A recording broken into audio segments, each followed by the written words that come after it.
Faster फेणीची डोंगर भेट. भारा भागवत. प्रकरण 6. फास्टर फेणेचा खासा अनुभव.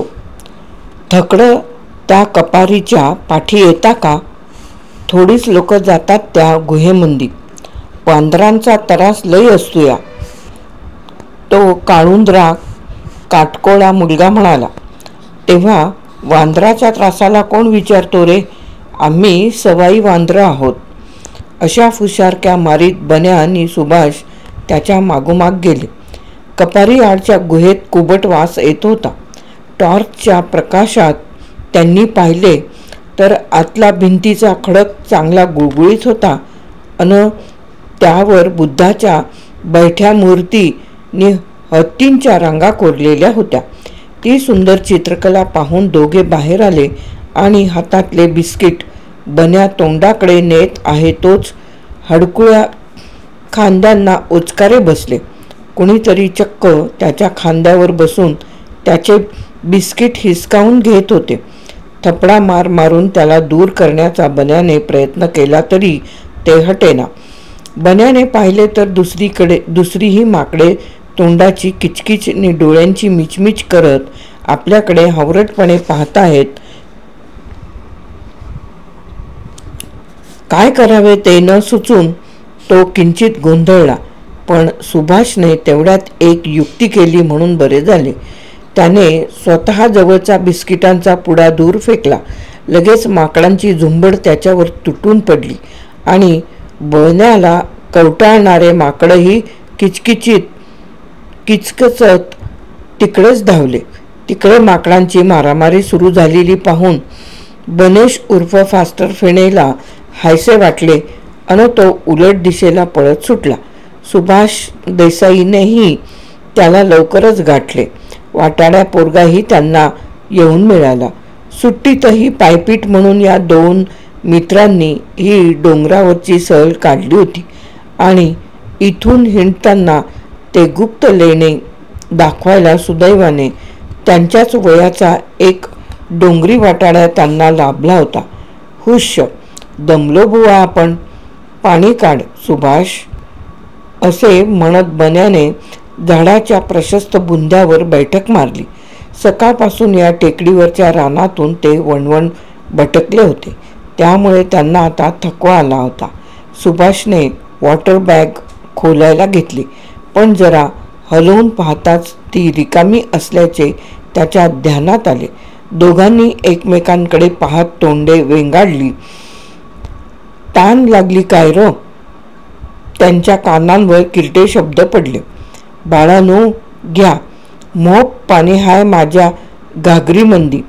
एक म्हातारी चढून आली होती.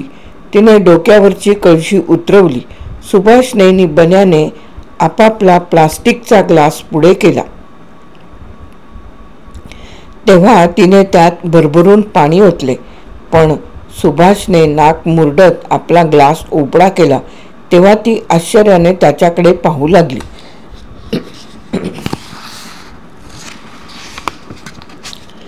आम्ही धनगर म्हणून कार पाणी टाकलंस पोरा?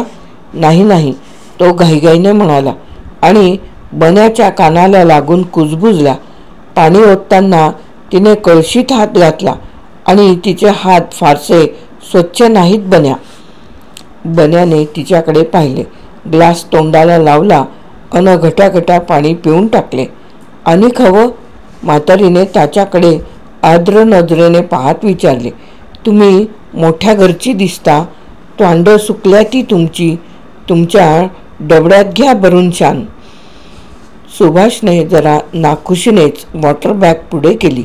म्हातारीने ती भरली अन कळशी पुन्हा डोक्यावर घेऊन ती निघून गेली. आता कशाला घेतलंस बॅगेत पाणी? फास्टर फेणे उखडला. घाणेरडं आहे ना ते, उगाच तिला वाईट वाटू नये म्हणून. पण तू ते पाणी प्यायलाच बना. कशाला? तिला वाईट वाटू नये म्हणूनच. बन्याने दाताखाली ओठ दाबत उत्तर दिले. एवढ्या प्रेमाने ती आपल्याला पाणी द्यायला निघाली. तिचा तो बाळांनो शब्द ऐकून मला तर माझ्या आईची आठवण झाली. सुभाष ओसरलेला पाहून बन्यापुढे म्हणतो, आणि दुसऱ्या पण एका आईची आठवण झाली. श्यामच्या आईची. कालच मी त्याचं तिसऱ्यांदा पारायण केलं. ती सांगायची, शरीराच्या घाणीला जपतोस तसा मनाच्या घाणीलाही जप हो श्याम. हे ऐकून सुभाष आणखीनच वरमला. बारक्याजवळच उभा होता, पण त्याने वॉटर बॅग एव्हाना स्वतःच संपवली होती. तो आता म्हणाला, म्या पिऊन टाकलं. तुम्हासनी पाणी हवंय ना?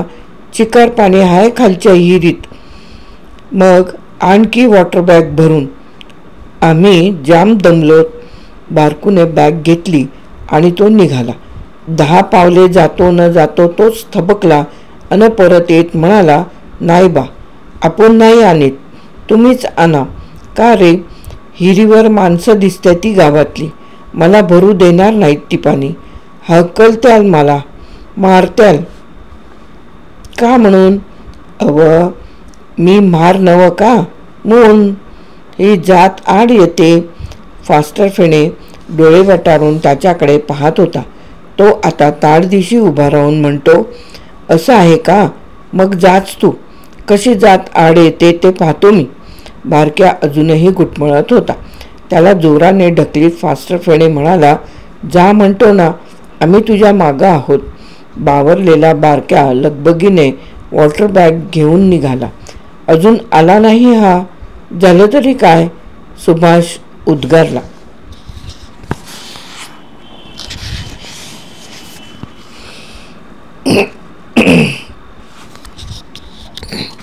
बारकूला जाऊन 10 मिनिटं झाली होती. त्यांचे घसे तर तहानेने सुकले होते.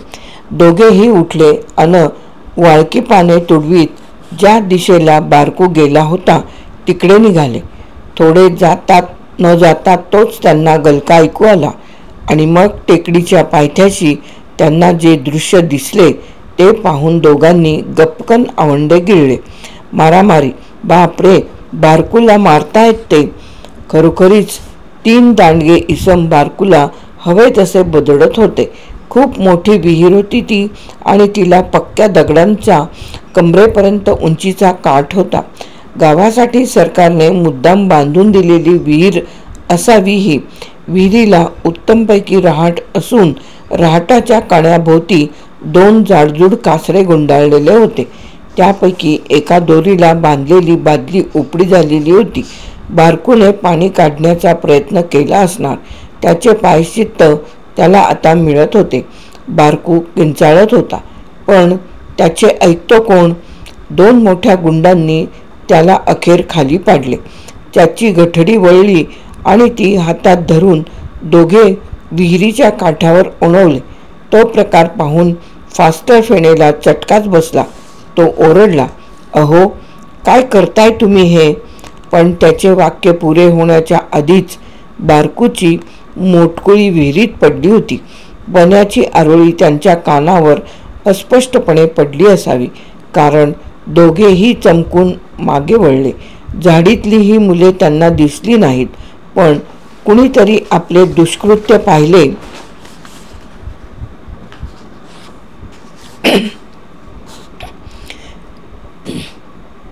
याची जाणीव होऊन अधिक न थांबता त्यांनी तिथून धूम ठोकली.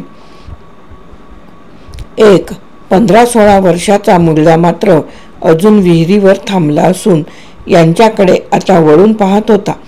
आमच्या दोघाही बालमित्रांना आता तहानभुकेचा विसर पडला. फास्टर फेणे तर जो हरणासारखा उड्या मारीत निघाला, तो वाटेतल्या दगडदोंड्याची पर्वा न करता उतार उतरून गेला आणि विहीर गाठून त्याने आधी आत डोकावले. विहीर चांगली 4-5 पुरुष खोल होती. बारकू सपाट्याने हात मारित होता, पण त्याच्या डोक्याला लागले असावे, कारण त्यातून रक्ताची बुळखंड निघाली असून त्याच्या डोक्याजवळचे पाणी गढूळ बनत होते. ए पोऱ्या, तू काय मजा बघत उभा आहेस का? फास्टर फेणे त्या दांडग्या पोराला म्हणाला. त्या मुलाने दात विचकले. त्या गरीब पोराला सोडवावंसं नाही वाटत तुला? तुला पोहता येतं की नाही? माशावाणी पोहतो की हा पठ्ठा, पण त्या महाराजने कशा पायी शिव पाण्यात लोटताना शिवता येतो? तूही एक ज्युनियर गुंड दिसतोस. फेची मूठ आपोआप वळत चालली होती, पण त्याने काही करण्याच्या आधीच टेकडी उतरून आलेल्या सुभाषने त्या पोराच्या नाकावर एक ठोसा आणला. तो कळवळत मागे होताच त्याच्या अंगावर उडी मारून त्याने त्याला खाली पाडले आणि रागाच्या भरात जवळचा दोर ओढून घेऊन त्याने त्याचे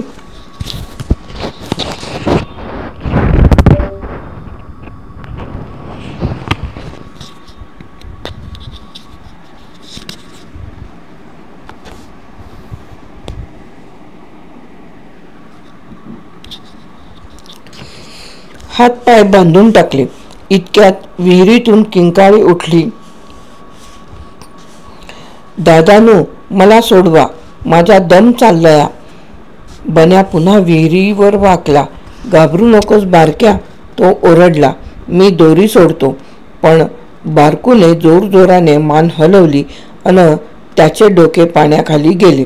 त्याला जणू असेच सुचवायचे होते की दोरी धरण्याची ताकद आपल्यात नाही. फास्टर फेणे चरकला. त्याने झटकन मागे वळत म्हटले, बारकू बुडतोय. सुभाषने एव्हाना त्या दांडग्या पोराला कैद केले होते. तो म्हणाला, हा उत्तम पोहणारा आहे, यालाच आपण आत सोडू. तो झक्कत सोडवली बारकूला. सोडू याच्या दोऱ्या? नको, या सक्तीत काही अर्थ नाही. बन्याने शर्टाची बटणे झराझर काढीत म्हटले, मी जातो, मला पोहता येतं. पोहता येत असेल रे, पण त्याचं वजन घेऊन पोहशील का ते पाहू. तू वर राहा आणि दोर पक्का धर. हे बोलताना त्याच्या मनात येत होते, बारकूचं वजन म्हणे माझ्यापेक्षा जड तो खास नाही. रहाटाचा एक दोर त्या दांडग्याच्या अंगाभोवती गुंतला होता, दुसरा रिकामा होता. त्याला बांधलेल्या बदलीतच फास्टर फेणेने आपले बूड खवले अन राजाच्या थाटात तो म्हणाला, कोण आहे रे तिकडे? सोडा पोहरा आत. सुभाषने एका हाताने रहाटाचा खुंट गच्च धरून पोहरा विहिरीत लोटला. मग दोन्ही हात रहाटाच्या खुंट्यांवर घट्ट आवळून त्याने दोर सरासर आत सोडला. पोहरा पाण्यावर पोचेपर्यंत बारकूचे डोके पुन्हा वर आले होते अन पुन्हा खाली बुडाले होते. त्याच्या अंगात आता शक्ती उरली नव्हती. बन्याला वाटले, यापूर्वीच त्याने काठ का पकडू नये. आता त्याच्या लक्षात आले की विहिरीला पकडण्याजोगा काठ असा नव्हताच. शेवाळानं बुळबुळीत निसरडे कातळ. या विहिरीत लोक कसे पोहत असतील कोण जाणे. नसतीलच पोहत. बारकू म्हणून पुकारून बन्याने हात लांब करण्यापूर्वीच बारकूची स्वारी खाली गेली होती. बारकू दोरीला धरून उभा होत फाफे किंचाळला आणि दुसऱ्याच क्षणी दोर सोडून त्याने पाण्यात सूर मारला. 2-4 वेळा हात मारल्यावर डुबकत तो थोडा खोल गेला. त्याच्या डबडबत्या डोळ्यांना दिसले की बारकू खाली चालला आहे. मोठ्या मुश्किलीने त्याला गाठून त्याने त्याचा हात धरून खेचला. फास्टर फेणेच्या मनगटात ताकद मोठीशी नव्हती. त्याची हिंमत हाच त्याचा प्लस पॉइंट. साऱ्या शक्तीनिशी बारकूला ओढीत त्याने दोराजवळ आणले. ब्रूर ब्रूर बादलीत बस, तो बुडबुडला. पण बेशुद्ध बारकूला थोडीच ही सूचना कळणार होती. फास्टर फेणे आता खूप दमला होता. शेवटची कृती त्याने कशीबशी पार पाडली. बारकूचे मुटकुळे त्याने त्या छोट्या बादलीत कोंबले अन आपल्या खिशातला रुमाल काढून त्याची मनगटे त्याने दोरीला बांधली. एवढे करण्यानेच त्याचे हात दुखावले होते, पण तरी त्या हातांनी रहाटाचा दोर वरच्या अंगाला घट्ट पकडला. थपथपलेली नजर वर लागली असताना त्याच्या घुसमटलेल्या तोंडातून शब्द उमटले, ओढा.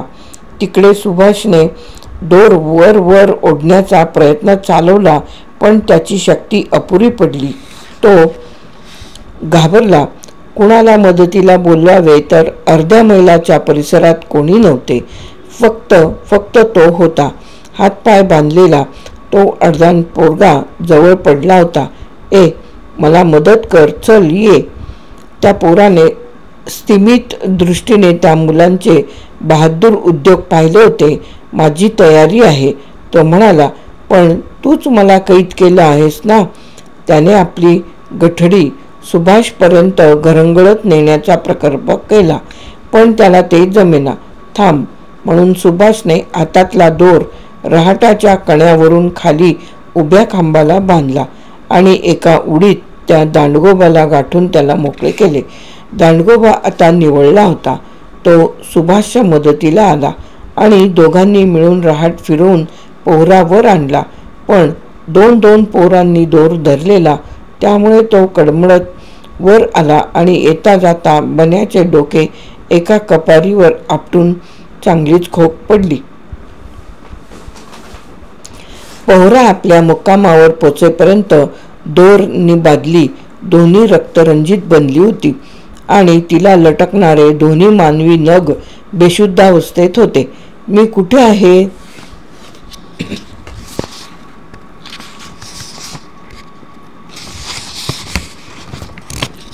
अनोळखी जागेत जाग आलेल्या हजारो जणांनी आतापर्यंत हा प्रश्न उच्चारलेला आहे.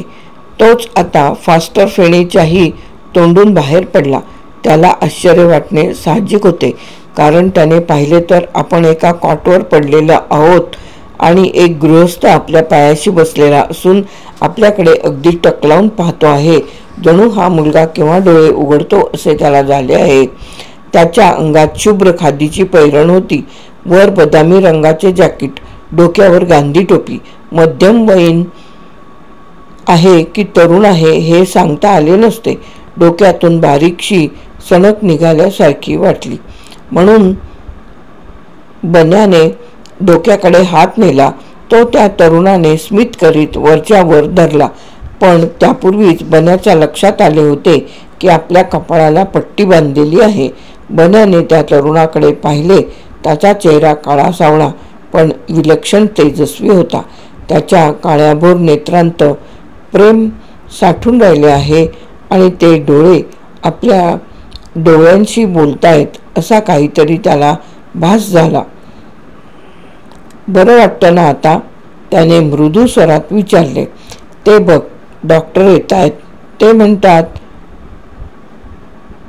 जखम फार तीव्र नाही. उद्या तुला इथून हलवता येईल. उद्या?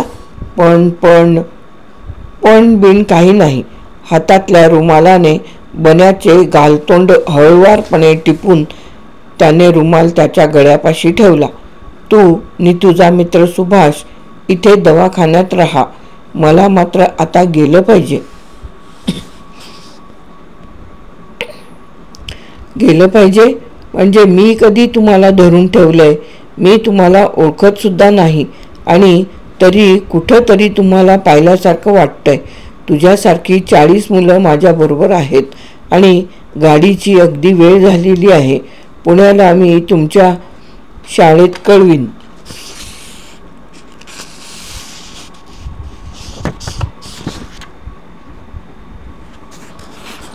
उद्या तुम्हाला न्यायला कुणीतरी येईल. जखम तीव्र नाही. बन्याच्या डोक्यात एकदम प्रकाश पडला. तो डोंगर, तो बारकू, मारामारी, विहीर, आपली विहिरीत उडी सगळे त्याला आठवले. पण सुभाष कुठे गेला? आणि हा दादा कोण? माझं एवढं मायेने करणारा, याचा चेहरा पाहिलाय का आपण पूर्वी? फास्टर फेणेच्या मनात भराभर हे विचार येत होते. तेवढ्यात तो तरुण उठला आणि दरवाजाबाहेर गेला सुद्धा. त्याच्याकडे लागलेली नजर बन्याने अलीकडे आणली तर शेजारच्याच कॉटवर बारकू पडलेला आणि डॉक्टर त्याच्या कॉटवर ओणवले आहेत, तपासतायत. बारकू, क्षीण स्वरात फास्टर फेणेने हाक मारली. बरं आहे? बारकूने कुशीवर वळत त्याच्याकडे पाहिले. तो हसला. म्हणजे तो बरा होता. डॉक्टर आता त्याच्या कॉटपाशी आले. त्यांनी त्याची नाडी पाहिली, छातीचे ठोके मोजले. ते प्रसन्नपणे म्हणाले, काही दिवस विश्रांती हवी, पण उद्या तुला इथून हलायला हरकत नाही. आपल्या मदतनीसाला काही सूचना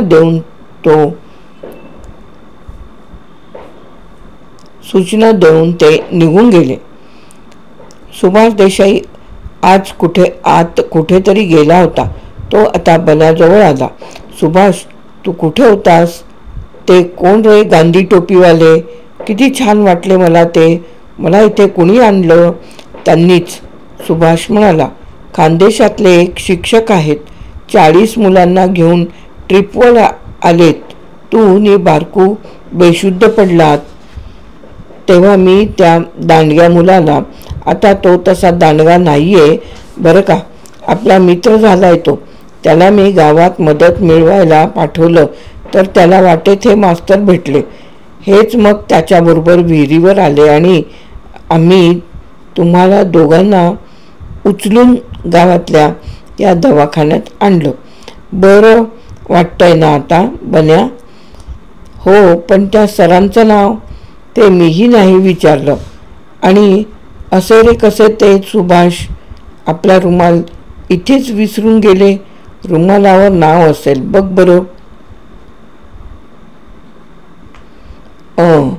तो रुमाल सगळीकडून उलगडीत बन्या म्हणाला. नुसता आहे एका कोपऱ्यात. या गोष्टीला आता 4 दिवस लोटले होते. फुरसुंगीच्या पडवीत बन्या खाटेवरच पडलेला होता. या मुलांवर ओढवलेल्या किंवा त्यांनी ओढवून आणलेल्या प्रसंगाचे वृत्त ऐकल्याबरोबर सुभाष देसाईचे वडील गाडी घेऊन तिकडे गेले आणि त्यांनी मुलांना पुण्याला आणले. फास्टर फेणेला फुरसुंगीला आईवडिलांकडे पोचवून ते सुभाषसह परत गेले. डॉक्टरांनी दिलेल्या सूचना आणि प्रत्यक्ष आईने केलेली शुश्रूषा यामुळे बन्याची प्रकृती झटपट सुधारली होती. आता तर तो फारच खुशीत होता. बिछाण्यावर पडल्या पडल्या त्याने नुकतेच आलेले ते पत्र 3ऱ्यांदा वाचले होते. पत्र असे होते.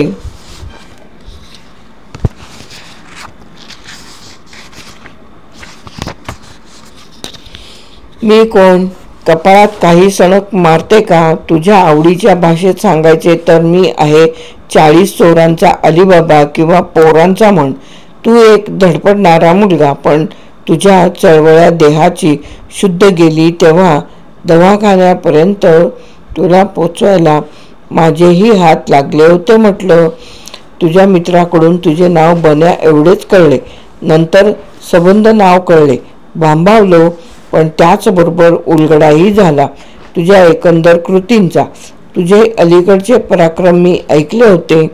जाणून बुजून संकटात उडी घेण्याचा हव्यास पाहून मी चक्रवायचा. हेरांच्या आणि चोरांच्या मागे काय लागतोस? लढाईवर काय जातोस? माकडासारख्या उड्या काय मारतोस? पण आता कळून चुकले, तू नुसता माकड नाहीस, माणसाचा पोर आहेस. दुसऱ्याचं दुःख पाहून तू कळवळतोस, मग तुला स्वस्थ कसं बसवेल? तू हातपाय झाडायला सुरुवात करतोस. मित्रा, मी फार वेगळ्या वातावरणात वाढलो. माझ्या सभोवतालचे जग साधे होते. त्यात हेर चोर नव्हते. आता जमाना बदलला आहे.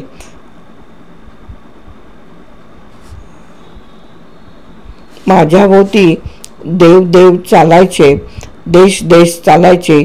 तुमच्या भोवती चाललंय ठो ठो, बीप बीप आणि काउंट डाऊन. गणकयंत्रे तुमची कामे करतायत.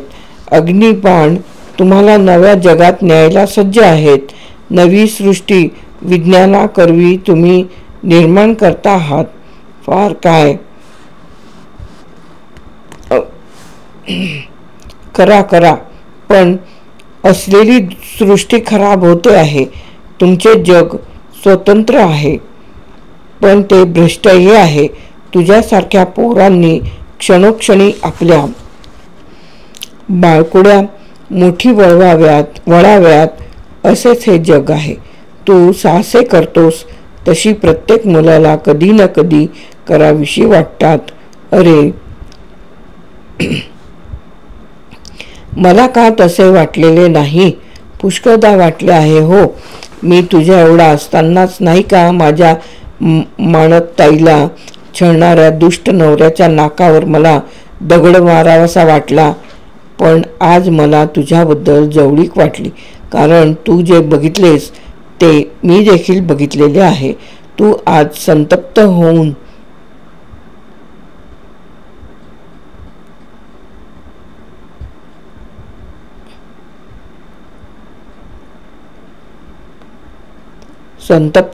उठलास तो केवळ काहीतरी अचाट करावे म्हणून नव्हे. एक माणूस दुसऱ्या माणसाला जनावराहून कमी लेखतो, इतकेच नाही तर दुसरा माणूसही स्वतःला कमीच लेखून घेतो, हे तू पाहिलेस. आणि तुझा भडका उडाला. तो भडका माझ्या हृदयाला भिडला मित्रा. तो भडका म्हणजे एक पवित्र यज्ञ आहे. तो यज्ञ सर्वांचे मंगलच करील आणि मनुष्य कितीही वाकड्या मार्गाने गेला तरी शेवटी मंगलाकडेच येईल. माझ्या आईने दिलेली ही शिकवण आहे. राम आपलं बन्या.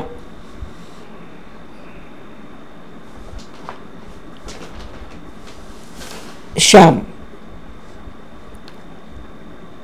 ताक ताजा कलम. त्या दिवशी चुकून माझा रुमाल तुझ्याकडे राहिला. तो नेण्यास मी केव्हा तरी येईल. तो मला हवा आहे, कारण माझ्या एका ख्रिस्ती मित्राने दिलेला रुमाल आहे तो. मागे माझ्या मुसलमान मित्राने दिलेला रुमाल मी बोटीवरून हरणेला जात असता उडाला. आता हा तरी हरवायला नको.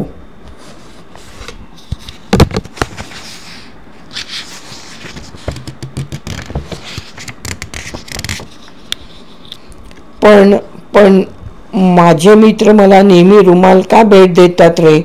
इतका का मी हळवा आहे? आता तरी ओळखलंस का मला? माझ्या बऱ्याच गोष्टी तू वाचल्या असतील आणि माझ्या आईचा अत्रे काकांनी काढलेला चित्रपट तर तू पाहिला असशीलच. पत्र पुरे झाले, तेही तिसऱ्यांदा बरं का. आणि फास्टर फेणेच्या तोंडून नेहमीचे टाक बाहेर पडले नाही, एक हुंदका बाहेर पडला. आई जवळच तांदूळ निवडत बसली होती. तिने घाबरून ताट बाजूला ठेवले आणि ती उठत म्हणाली, काय रे झालं बाळ? काही दुखतंय का? नाही. रुमालाने डोळे पुशीत बन्या हसला आणि म्हणाला, काही नाही ग दुखत. आई, श्यामची आई आठवली. पण तू माझ्याजवळ बसशील ना? प्रकरण 6 येथे समाप्त.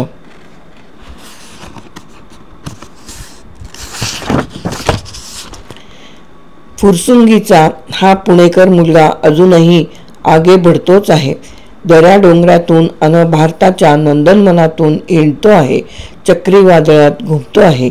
बाबाला पकडतो आहे.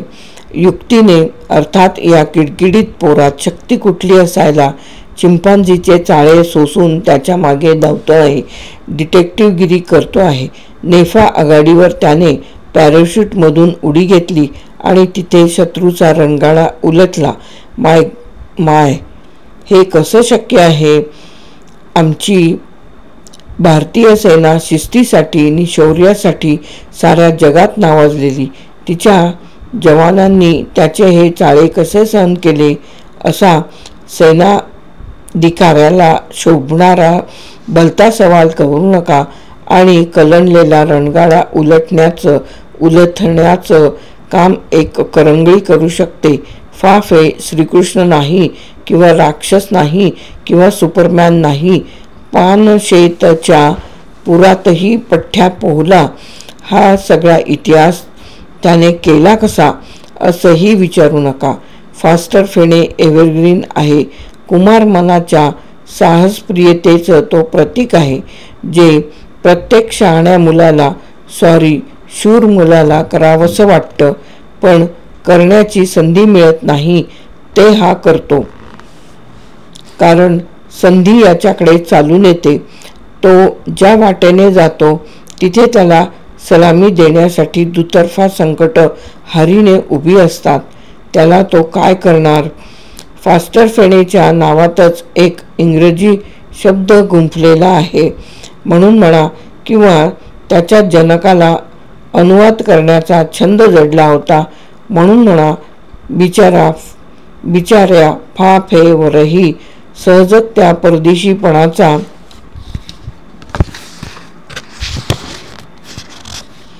शिक्का काही मंडळींकडून मारला गेला. बालसाहित्यातील काही नामवंतांनी सुद्धा हा आरोप अजाणतेपणी केला. सुदैवाने ही गोष्ट अद्यापि फाफेच्या कानांवर गेलेली नाही. साहित्य नाही तर हा अस्सल मराठी मातीतला पोरगा भडकला असता. त्याच्या वतीने आम्हाला सांगावंसं वाटतं की त्याच्या सर्व हालचाली फ्री स्टाईल आहेत, स्वतःच्या आहेत आणि तो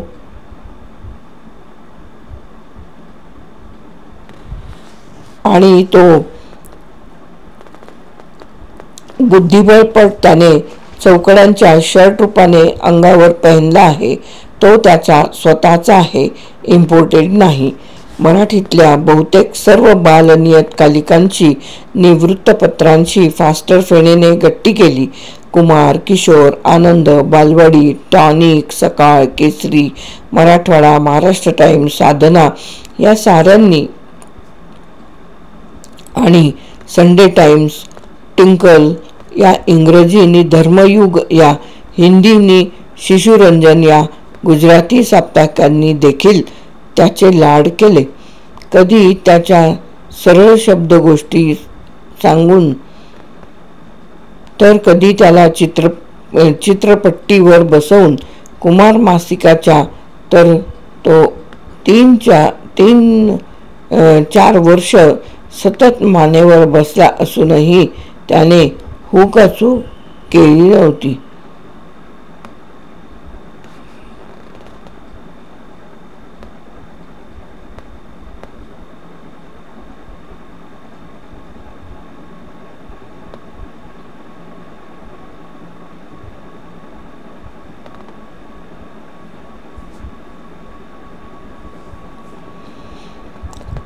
तर कधी त्याला चित्रपट्टीवर बसून. कुमार मासिकाच्या तर तो 3-4 वर्ष सतत मानेवर बसला असूनही त्याने हुकाचू केलं नाही.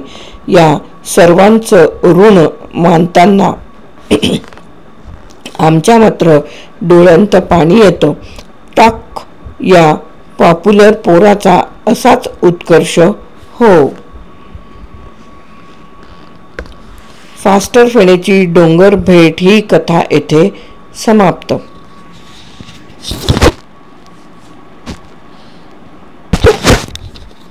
फास्टर फेणे ची डोंगर भेट, भारा भागवत.